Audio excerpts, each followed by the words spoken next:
Hello and welcome to the Lotus Eater's second voyage into science fiction. Following a positive reception of our Star Trek podcast, which you can check out in the links below the description, Carl and I are now going to dial into a contemporary piece of late 90s and early 2000s sci-fi, Stargate. Stargate makes a good contrast to Star Trek. It's military science fiction that borders on science fantasy in places, whereas Trek is fairly straight-up science fiction. It's set firmly in a fantastic present as opposed to Star Trek's utopian future. And while it hasn't achieved quite the huge groundswell of dedicated fans in the way that Star Trek did, its conventions are still rather impressive, and many fans remain committed to the unique world which Stargate brought to screen. Finally, and I know this is heresy, I didn't particularly like it.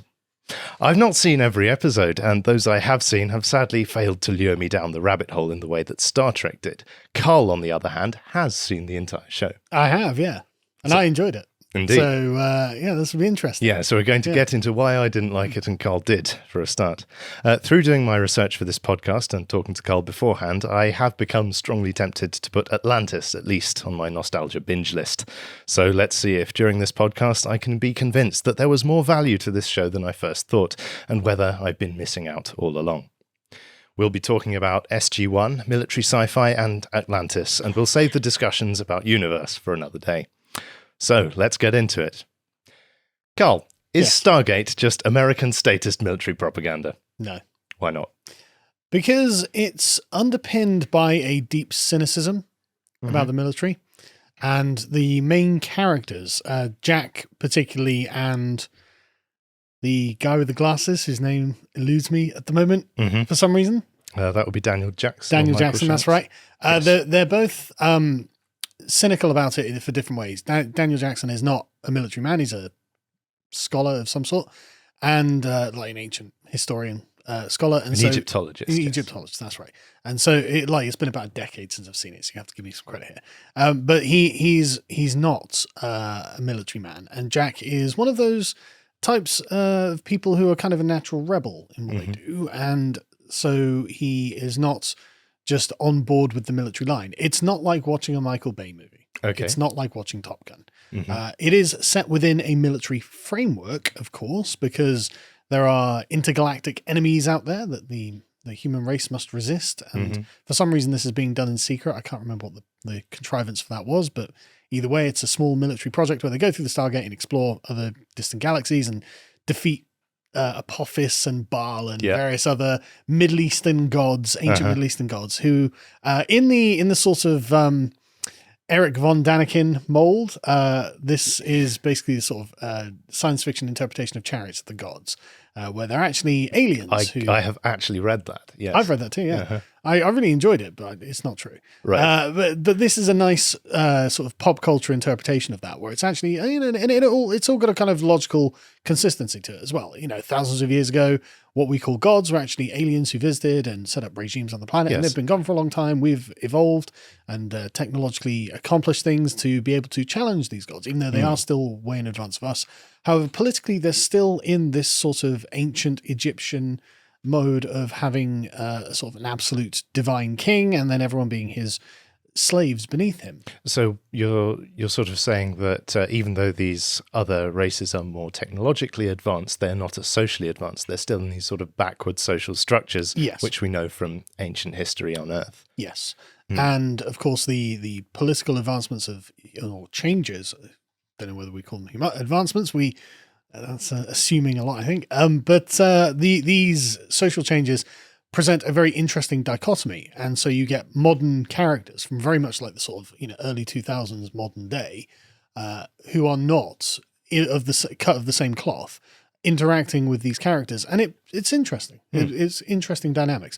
But no, I wouldn't call this any kind of hyper militaristic, chest thumping, jingoistic show. Okay. Let's just take a look at the military aesthetic of it, if we can play the first clip. SG-1 is a valuable asset, but there's still just one team. Major, you've got a lot to learn about how we do things around here. I have the president for you, sir. Let's get the job done.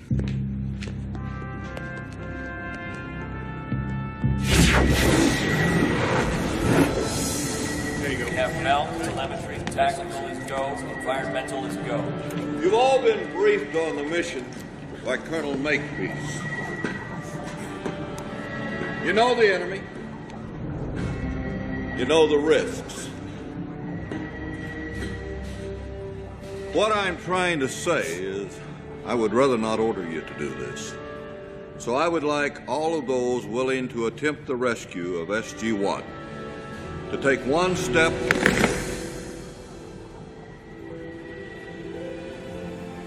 Very well. SG units 3, 5, 6, and 11, bring them home. Good luck, Colonel. Yes, sir. All right, let's go. Move out.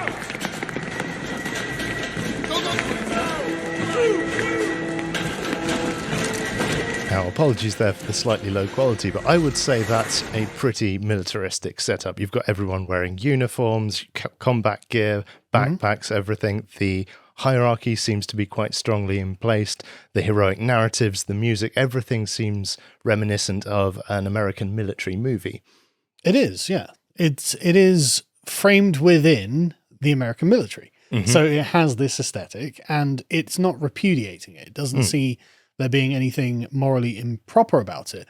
But the thing I think you can see from that is, especially when, I can't remember the name of the colonel now, but the colonel is being given orders by one of his higher-ups. He said, well, that's not how we do things here. And that's the tone of the entire series. And I think why it was popular in the first place. Again, it's not just gung-ho, all guns blazing, nothing but glory and honor. There, you get to see the other side of these things, what loss is like, what these difficulties are. But more importantly, that the human element that the colonel is appealing to there by saying that's not how we do things, it's all about the relationships between the people. And so it's got a much more homely and familial feel to the series. And that's why I wouldn't put it in the same category as like a Michael Bay movie or Top Gun. It's not disrespecting or downplaying any honor or glory that can be found in the military, but it's not about running around and conquering foreign countries and things like that. So I would not put it in the same category. I can sympathize with that, but the setup does seem really quite statist, doesn't it? In the sense that humanity in the setting of Stargate is faced with this unbelievable opportunity, this gate which opens up a world of wonder and terror in the same breath. And yet it seems that Earth has delegated simply one small elite unit of military employees in order to engage in diplomacy, to engage in military action and everything to handle the first contact protocols with whatever they may encounter through this world. And we also see that the people who are dedicated to do that, while they are, of course, compelling characters in their own right, they do very much come from this background, this idea of heroic state employees saving the world for the peaceful citizens back on Earth. That does seem a little bit too... That does not seem to ring of the cynicism that you claim this has. I wouldn't frame it that way. Okay. I don't think it's fair to frame it that way. So Samantha, who we can see on the screen there, she is a military officer, but she's also a scientist. As we said, Daniel Jackson's an archaeologist. Jack is not a traditional military man. He's a very cynical military man. Again, like, though the aesthetic there that we've shown doesn't show it, but when you watch the series, he's very, very skeptical of authority. And it is his relationship with the colonel that makes what they do work, not the rank itself. And there's, I mean, you could say that there is a kind of idealistic sheen on it, which I wouldn't say is wrong. But I wouldn't say that this was heroic state agents being deputized to save humanity. That's not how the theme of it came across to me when I was watching it anyway. That's not the impression I got. Because, I mean, especially then, when I was watching it when I was younger, I was very skeptical because this was around the sort of time of the Iraq War. Yeah. And if you wanted to create pro-military intervention propaganda, it wouldn't look like this. No, I think that makes a very good point. Out of universe, there are a couple of points which lean in the state propaganda direction. One of them is that it has cameos by two ranking Air Force chiefs of staff, Michael Ryan and John Jumper. Yeah. And bizarrely, it is, as far as I can ascertain, the only American TV show to be openly praised by the US military. Yeah, they allowed them to film it using their equipment and stuff, but I think that's because it's not connected to real world events. Right.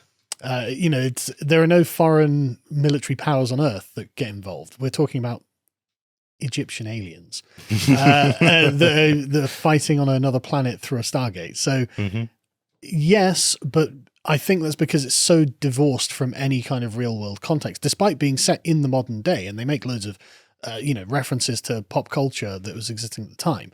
But because the actual theme of the program is, and again, it's not militaristic. It's actually very familiar and homely. And it was a family program as well. Yeah. So I did not come away with the impression watching this that anyone felt that this is what the US military was like, frankly. No, I think that's fair. Yes. So I would definitely dichotomize it with something like Top Gun, which was obviously an active recruitment campaign. This is not it. No, I think that's very fair. I do also think it's refreshing to have a glimpse into the 1990s view of the world. Before, especially in a slightly militarized setting before 9/11, before the Iraq War. And I do think if I can just interrupt, what I would say this is what the society was like in the 90s before people were under the impression that institutions had been subverted. This is what it was like when people felt they could trust their institutions. Right. They felt that the people operating in institutions were operating in good faith for the right reasons to try and do the right thing. This wasn't military adventurism. There's absolutely no disjunction between the institution of the Stargate Command and the American people watching it from the TVs at home. Yeah. And I feel like you sense that much more strongly in modern media. Yes, absolutely. It's weirdly corporatized.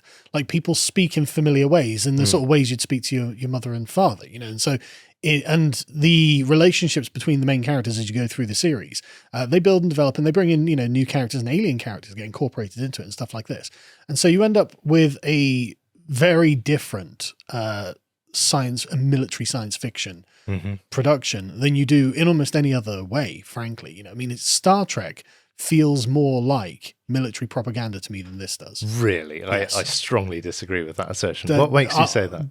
Because I watched it all. Right. Because the Federation is generally much more bureaucratic, which I imagine the military is much more bureaucratic generally. I grew up on military camps. My dad was in the RAF. I've seen the military be more bureaucratic. Jack is constantly undermining the military bureaucracy, and he's constantly being rewarded for undermining the military bureaucracy. And most of the other people he's surrounding are not part of the military. Most of the core team are not part of the military. And it just happens within this framework. And in fact, what it's saying is there's something special about the people who are not just conformist drones that makes them special. It's that they are different to you see the regular soldiers, and they're just in the background. They're not important. None of the people in the core team are regular soldiers. And it's because they're not regular soldiers that makes them special and unique and different and interesting, and why they are able to achieve their goals. Whereas a regular soldier, often they've got to go save regular soldiers who have been, killed or captured or whatever. And so it's actually, if you wanted to, like I said, if you want to create military propaganda, it wouldn't look like this, because it's deeply subversive to what a military should be. Like if I was running a military, I wouldn't want my soldiers thinking they were going to act like this. But I think a lot of this is just an artifact of the fact that Stargate, it doesn't take itself too seriously as a setting, which you could level at Star Trek. But that's, again, yeah, exactly. Star Trek does take itself seriously. It takes the Federation seriously.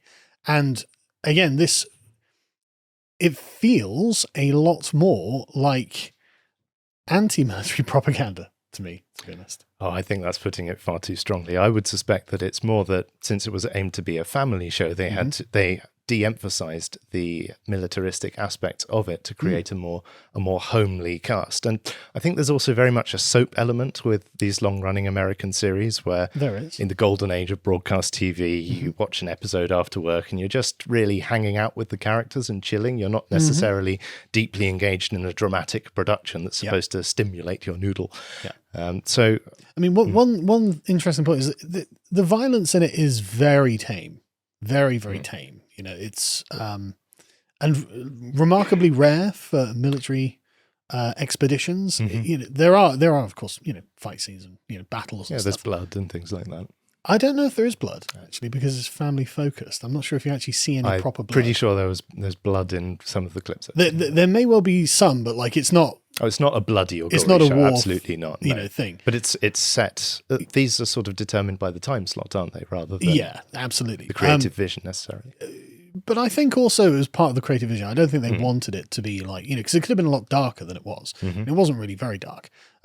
But again, much of it doesn't really focus around the military itself. That's just the framing device to get the character from a modern day onto an alien world where he's talking to an alien god. To watch the full video, please become a premium member at lotuseaters.com.